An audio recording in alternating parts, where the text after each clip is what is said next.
আমরা হোটেলের কাছে এসে গেছি, হোটেল সানফ্লাওয়ার। এই যে আমাদের হোটেল। হোটেলটি দার্জিলিং ম্যালের একদম কাছেই, মানে পাশেই বলতে গেলে। এই যে এদিকে দার্জিলিং ম্যাল আর ওই পাশেই ছিল সানফ্লাওয়ার। Room number 107। পাশের রুমে কাজ হচ্ছে, তাই জন্য একটু আওয়াজ আসছে। আশা করি রাত্রেবেলার কাজ হবে না।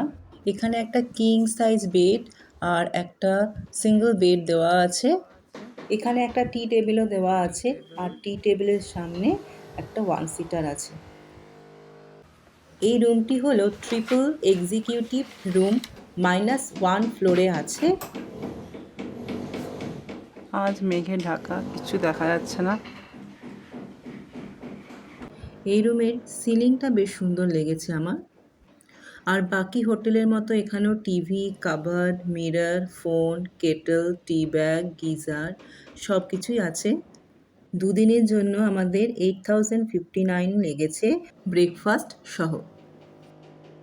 ব্যাগ হোটেলে রেখেই আমরা চলে এলাম একটু ম্যালে ঘুরতে।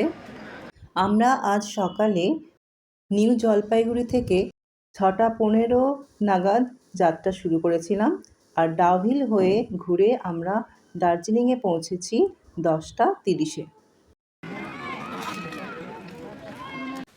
এটা হলো আমাদের লাঞ্চ। দার্জিলিং ম্যালে একটু লেমন টি খেয়ে চলে এলাম লাঞ্চের জন্য। হোটেলেই খাবার অর্ডার দিয়েছিলাম। রুটি আছে, ডাল আছে আর মটর পনির। এখানে একটি স্কুল দেখা যাচ্ছে, বাচ্চারা খেলছে, বেশ ভালো লাগছে। দার্জিলিং ম্যালের নিউ মহাকাল মার্কেট যেদিকটা আছে সেই রাস্তা ধরে আমি এগিয়ে এলাম। তো এখান থেকেই মহাকাল মন্দির যাব। এটাই হলো মহাকাল মন্দির যাবার রাস্তা।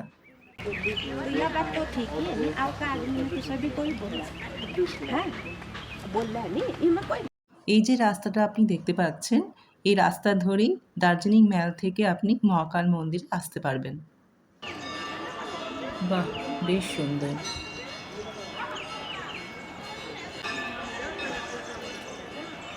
মহাকাল মন্দিরের রাস্তা।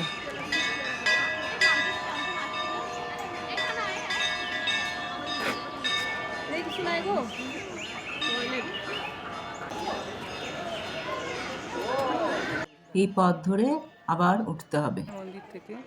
এই রাস্তা ধরেই আমি এগিয়ে এলাম উপরের দিকে। এবার আবার আরেকটু উপরের দিকে উঠে যেতে হবে, যেদিকে ওই ফ্ল্যাগ মতো জিনিসগুলো আছে ওই উঁচুর দিকে উঠতে হবে। চলুন যাওয়া যাক।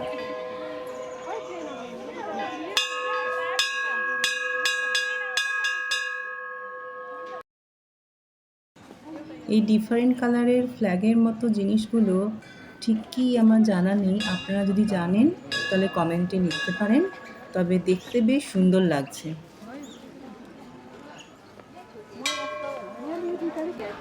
মন্দির দর্শন হয়ে গেছে, এবার নিচের দিকে নেমে যাচ্ছি।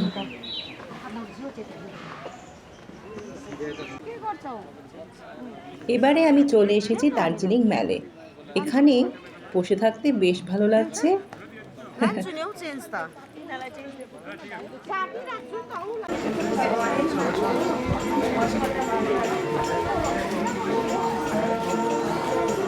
এই পথ ধরেই আমরা নেমে যাচ্ছিলাম ক্লক টাওয়ারের দিকে। তো যেতে যেতে গ্রিনারিস চোখে পড়লো, এত সুন্দর করে সাজিয়েছে যে ভিডিও না করে পারলাম।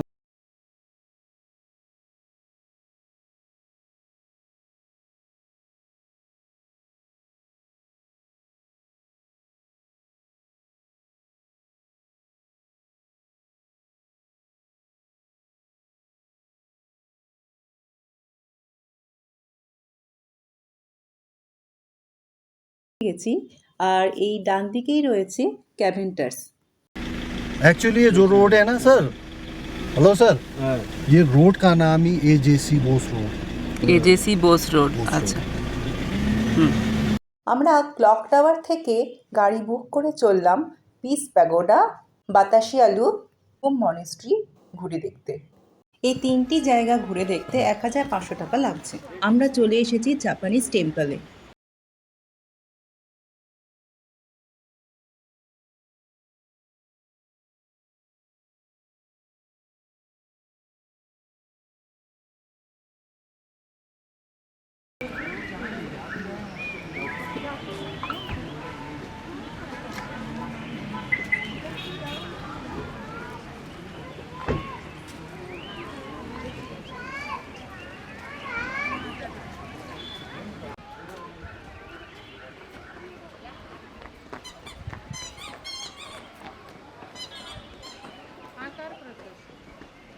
এবারে যাচ্ছি পিস প্যাগোডার দিকে, যেটি জাপানিজ টেম্পলের পাশেই আছে। এটিকে শান্তি স্তূপও বলা হয়। এই সিঁড়িগুলো দিয়ে উপরের দিকে উঠে যেতে হবে।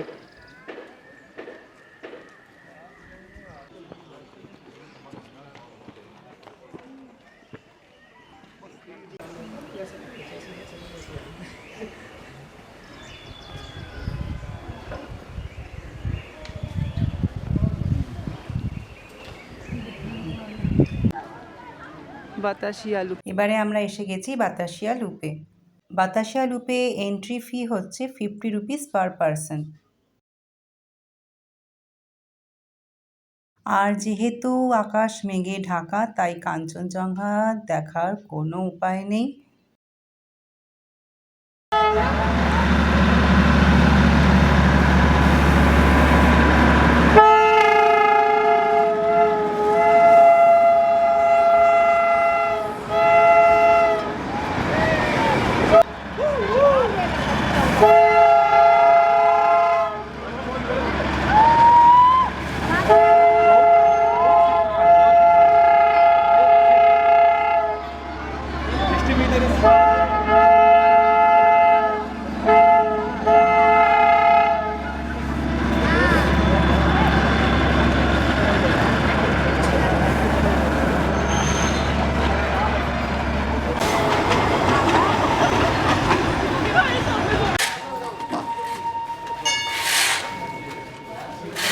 ঘুম মনেস্ট্রি।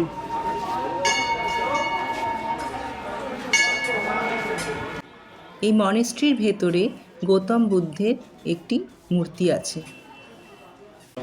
মেঘে Dhaka Darjeeling.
Thank you for watching.